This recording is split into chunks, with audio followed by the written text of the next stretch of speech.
Voldria que els meus versos fossin clars, com ho és la llum i de colors dispars. Senzills entenedors, sempre diversos, sense ombres ni disfresses, tan sols versos.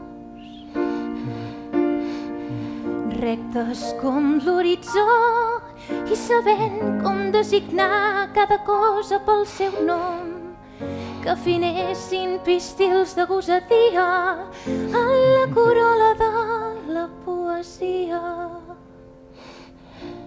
Explícits en els temes i adjectius, àgils, oberts, distesos, expressius, blancs o rimats amb l'ala ben estesa, sobrevolant-me com una au de presa, tot orpejant records del meu ahir, signats o no, però fidels a mi, aplegats en fulls o bé dispersos, sense deixar un instant de si els meus